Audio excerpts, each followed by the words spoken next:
Hey guys, so today I'm going to be doing a bit of a video that is very personal to me. I know I'm probably going to get some hate just because it's a topic that, I feel is pretty common nowadays, unfortunately, but it's just, and that is my divorce story. So yes, it's nothing easy to go through. Even though I'm doing a lot better now than I was in the past, it's still something that I'm still currently dealing with, and it wasn't easy for me or my family or the other person that I'm not saying name. I feel like talking about this will be kind of therapeutic. I realize I don't look my best.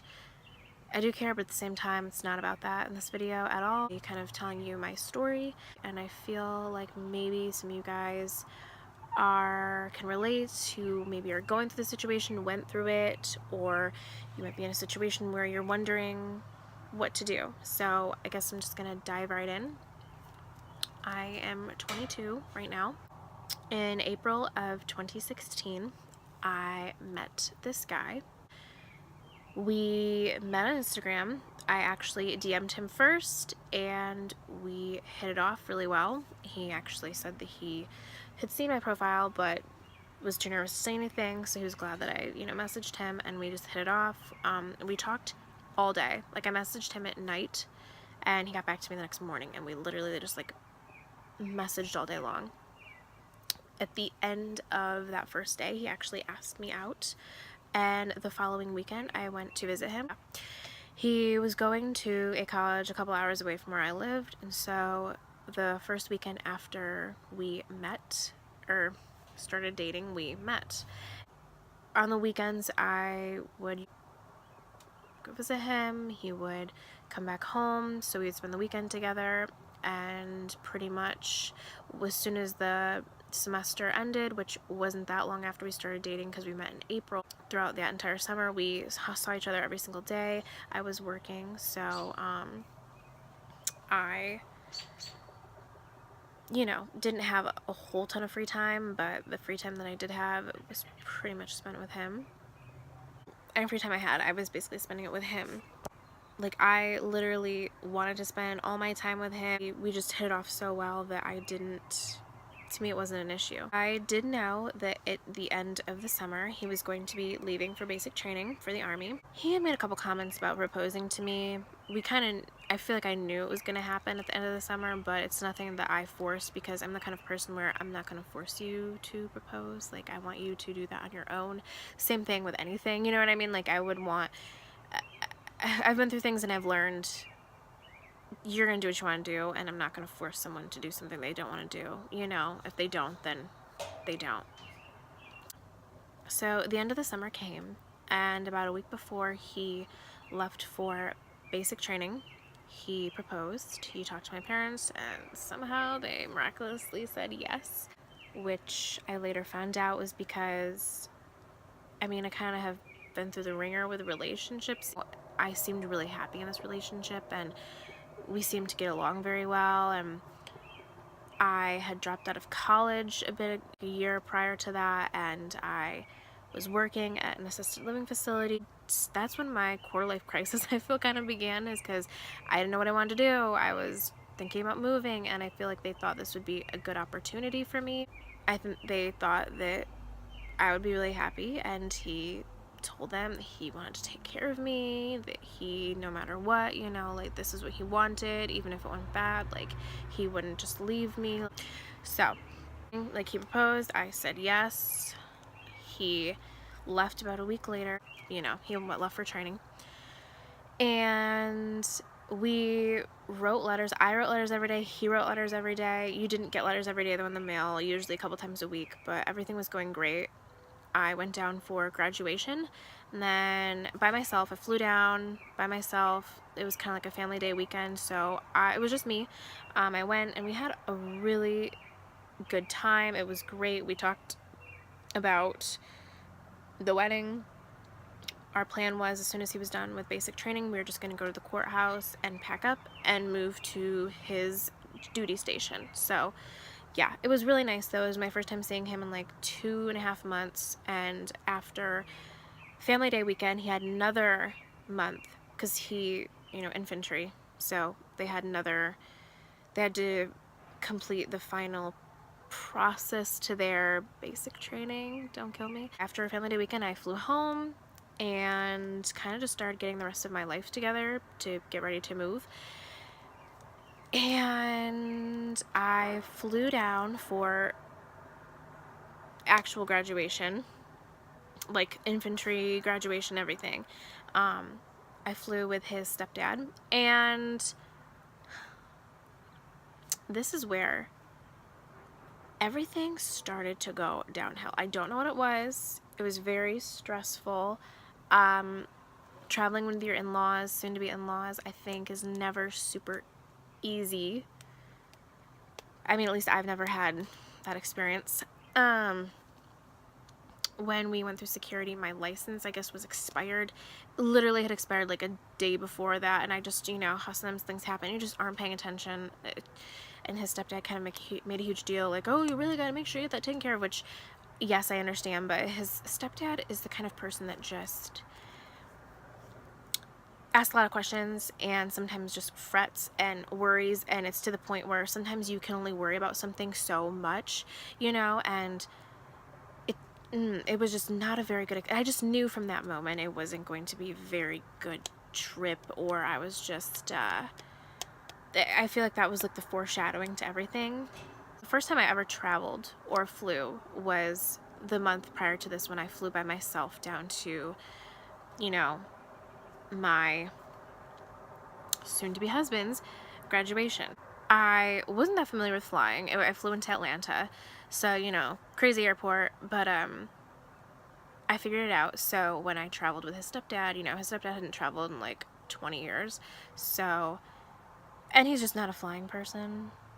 But I think he kind of expected me to know all the ropes, and like every question he had, which was a lot, he wanted me to answer right then and there. Like, oh, we're gonna. It's like, I literally don't know. Like, I literally miraculously made it to where I was supposed to make it last time. So I'm not a pro at this, and I'm stressed out because my life is gonna be turned around. Like, I'm moving, I'm getting married, and I'm traveling, and I'm like integrating families, and it was just, it was a lot. Yeah, it just was the traveling is naturally stressful for me, so this type of traveling with him and just having to answer all these questions was, to put it lightly, overwhelming. I was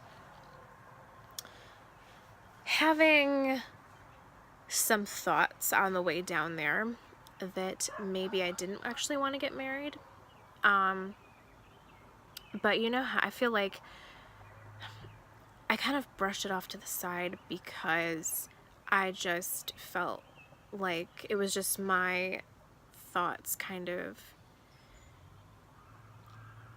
I guess, just questioning myself. I don't know. I just felt like everyone kind of gets these thoughts before they're about to make a big decision, especially getting married. And I just brushed it off because I was like, no, like, I've had a bridal shower and everyone knows we're getting married, and I quit my job because I had to get ready to, move, and I've been writing letters to this person and waiting about this and all, just the whole 9 yards. And I didn't, it was hard because I had these thoughts in my head that were like, don't do this. And then the other part of me was like, well, why? Like, this is what I want, right?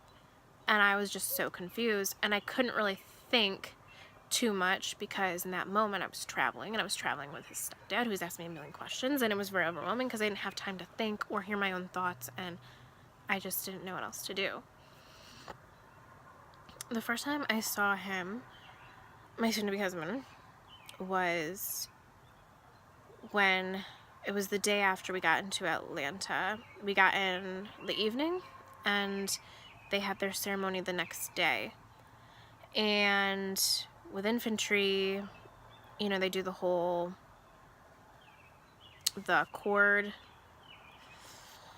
pinning the cord ceremony type thing. And he told me that he wanted, in all of the letters I had received from my soon-to-be husband, about this whole ceremony. It was that he wanted me to do the whole cord pinning and this and that. And when we got to the graduation, they basically said, you know, find your soldier and go find them. They have the cord, you did the pinning, you know, it's whatever. So it was a mob, a ton of people. It was freezing cold outside. You know, even though it was Georgia, it still was like December, and it was pretty chilly. It was pretty chilly and open and windy, and it was cold. And yeah, besides the point. So yeah, we all run down in this mob. I didn't know where he was, but I was with a stepdad, and his stepdad saw where he was. So we went and found him, and I know this is the part that I might get a lot of hate on, because some people might be like, you think you're so entitled. No, I don't. It's just, it's one of these situations where you kind of have to be in order to understand.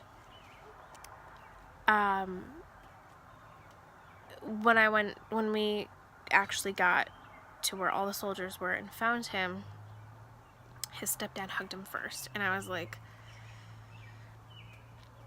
something about that just kind of, I don't know, I just felt like, I know.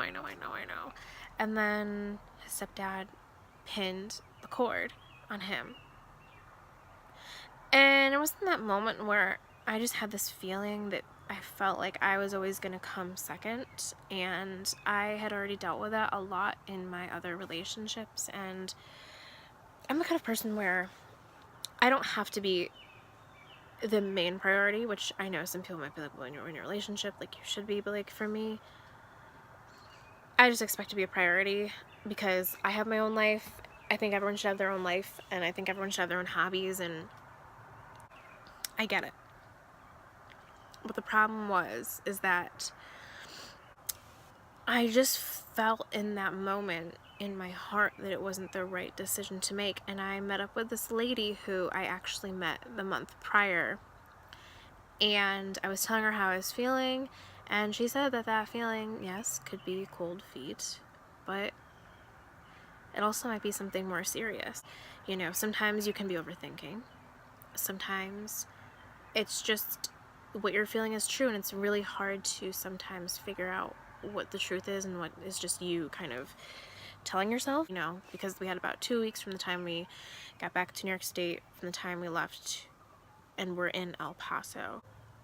There was just that sinking feeling in the pit of my stomach that was like, I can't not go through this, but I know that this isn't right. And I think that's something that you only know once you've been through it, because I didn't want to tell anyone that I didn't know if I wanted to go through with it. Flash forward, we get back to New York State, we got our marriage license, and we started packing and, you know, visited family and got married. And then it was Christmas, and, you know, we were just visiting a million people and packed everything up and drove to El Paso, which was like from the state of New York to like west Texas, almost New Mexico, is quite a drive, and we did all of that in 2 weeks. So it was very rushed, and, you know, we just went to the courthouse, and I didn't need a big fancy wedding. We got to El Paso, and we stayed in a hotel for about a week because when he went to basic training, he was single. They had all his paperwork in as a single person, and so, you know, once we got to the duty station, they had to kind of redo everything to include me, to, you know, show that he's not single, he is married, and to get me in the system, my ID card, and enrolled in Deers. And so that kind of took about a week. So we were, yes, living in a hotel there on base, which they did reimburse us for. But after that, we went to housing and got a house that was in, it was considered military housing, but it was off base, but it was still an all military neighborhood, patrolled by military police, really close to base. So yeah, we got moved in, we went to the store, we used a whole bunch of our gift cards, we got groceries, we got stuff for the house, tried to make it a home.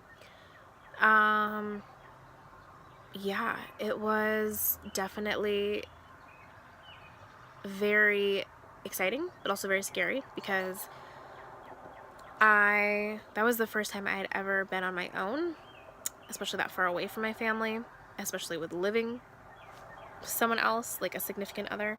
When I went to college, I commuted because the college was about a half an hour away, so I had never, had like the dorm life experience. I never had lived on my own ever. So this was like my first time, and I was diving into it full force. It was a lot to learn and a lot to go through. Basically everything fell apart almost instantly. We started fighting all day, every day. It was bad. Like, really, really, really bad. The hours they'd have to work, he would leave at sometimes 5 in the morning, usually 5 in the morning or earlier, to be there at 5 a.m. And they didn't always get breaks. They sometimes wouldn't get home until midnight, and they'd have to be back at work early in the morning. We shared my car, so he had the car during the day, and in our neighborhood there really wasn't any place to walk to, because yes, it was close to base, but still, to get to base you had to take the highway, and even though it was only like a 2-minute highway drive, I'm not walking on the highway. And the neighborhood was huge. There really wasn't any place to walk to. It was really, really hot out. I didn't know anyone there, so I spent a lot of my time in the house by myself. We did get a dog, so I had, the dog. But it was just like one of those experiences where it just all was not going very well.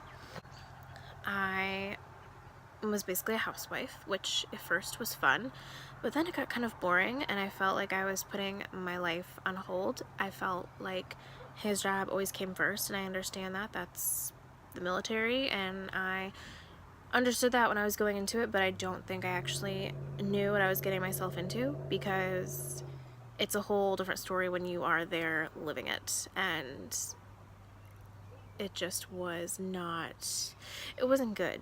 It was not good. The pay wasn't very good, and it was stressful. The stress from work, having to do everything on my own that I had no clue how to do all at once, was very stressful. There was a time difference between, it was 2 hours behind the time zone where I live in New York, so, and even though it's not that much of a difference, it still is difficult, because my mom is a nurse and she works nights, so it'd be hard for me to call at a time that was convenient for me and convenient for them, and it just, so I didn't always get to talk to my family. We did talk a lot, but it wasn't, I just get to walk into the kitchen and say hi to my mom. It was like, you have to plan for this, and it was a lot. It was something that I don't think I did not know what I was getting myself into. I was in way over my head. He had field problems, so he would be gone sometimes for a week to 2 weeks to 3 weeks, and you don't know when they're coming back, and things change. You can't plan anything, really, because plans change all the time. You can't go outside of a 250-mile radius from the base, and there really isn't, yes, El Paso is a huge city, but there really isn't much to do there besides shopping and going to eat, which is like spending your money, and when you don't have a lot of money to spend, you can't be doing that, so what else do? You stay in the house.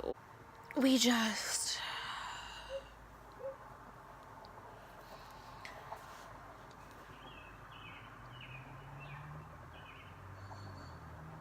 I want to say the fighting was the worst part, because we would be up until like 3 a.m. fighting. 4 a.m. fighting. Some of it was my fault, some of it was his fault. It was to the point where it just was a not good situation. We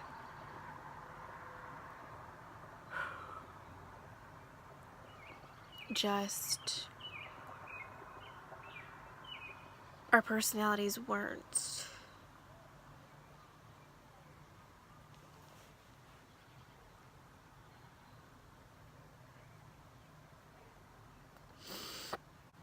our personalities weren't compatible, I started to feel.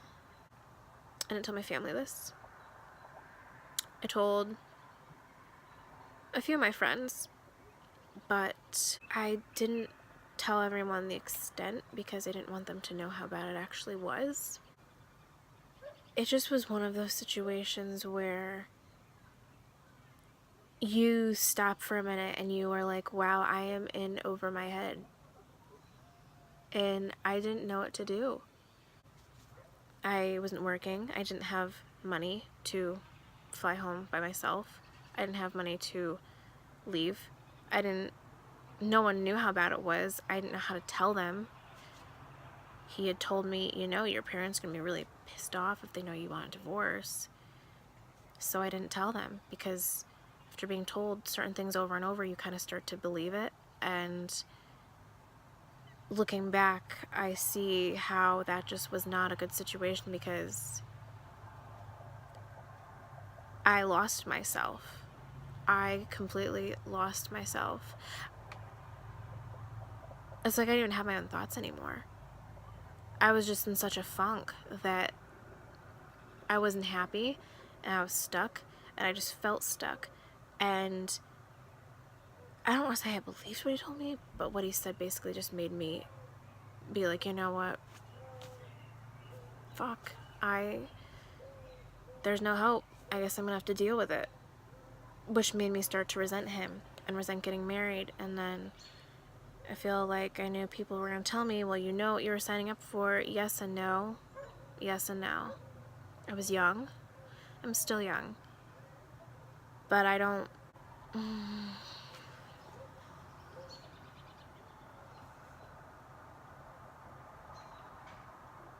It's just really sad. It's really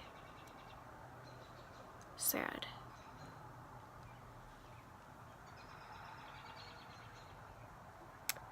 I'm gonna have to make a part 2 to this because there's a lot more I have to go into. And I think I want to get some more thoughts straight before I dive into that. Because I feel like a lot of people can learn from this. Maybe relate.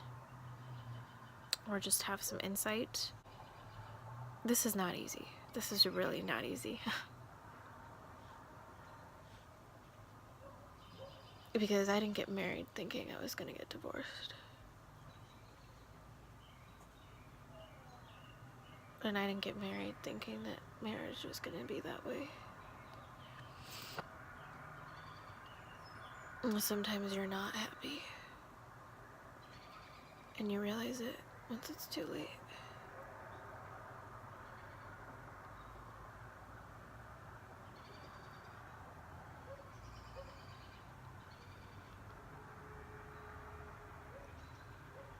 Okay. Part 2 is gonna be next. I can't do this right now. I can't. Part 2. But yeah, this is part 1. So, I love you guys. Thank you for watching, and I will talk to you guys my next